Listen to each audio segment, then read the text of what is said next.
Hello, my name is Jacob Park, and the protostome that I will be covering today is a spider. So first of all, we have the scientific name of spiders, which is Araneae, and then we also have the common name, which is the well-known spider, which are arachnids. So the natural habitat for spiders can vary pretty greatly. You can find them anywhere from forests to wetlands to deserts, grasslands, and even houses. And there are a species of spider called house spiders. And so essentially, you can find them in any of the world's ecosystems except for Antarctica, like polar regions, oceans, or mountains. And as of now, there are more than 45,000 known species of spider. So as for what the spider eats and its mechanism for eating, the food sources that it mostly eats from it consists of mosquitoes, flies, moths, a lot of insects really, and small invertebrates like frogs, lizards, birds, etc.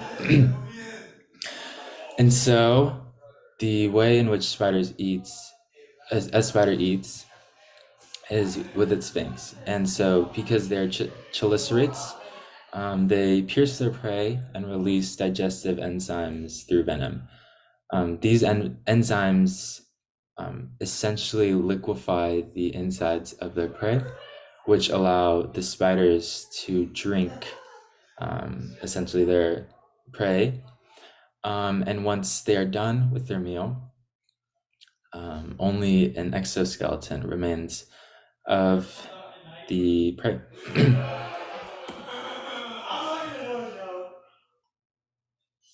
And now we have the predator and prey relationship.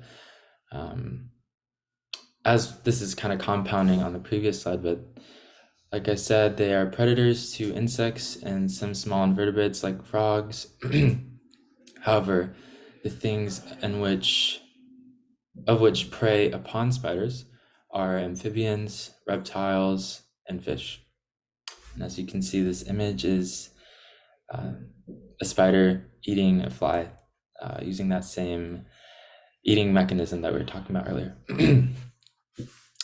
Moving on to unique evolved traits. One unique trait of spiders are their venom glands, and these produce venom which either kill or immobilize their prey. And as you can see in this picture, many are familiar with the black widow, as it is one of the world's most deadly spiders in terms of lethality of their venom,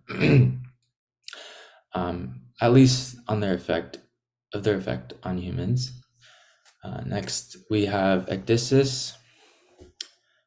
Ecdysis is a process of molting or shedding of the exoskeleton that is a protective layer and a structural part of the spider. And in this picture, you can clearly see a spider in the process of ecdysis and molting from their exoskeleton. And seeing as this exoskeleton is made of chitin and other proteins, one characteristic about it is that it doesn't necessarily stretch with the growth of the spider, and so that is why it would need to molt. But inherently, it limits the growth of the spider overall. And lastly, we have book lungs, which are essentially just respiratory organs that utilize hemolymph for gas exchange. As for the anatomy of a spider, as we just talked about, these are the location of the book lungs. We also have spinnerets, which are the organs for spiders that create silk and allow them to spin their webs. The sternum is a central, it is a central structural point for the spider, and then fangs and mouth, kind of like we were talking about earlier, are a defining characteristics of chelicerates. And lastly, we have the tree of life.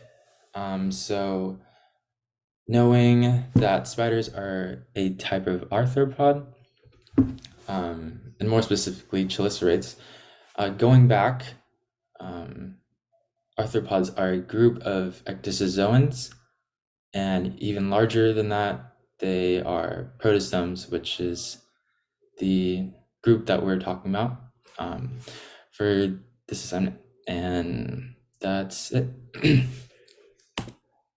Thank you.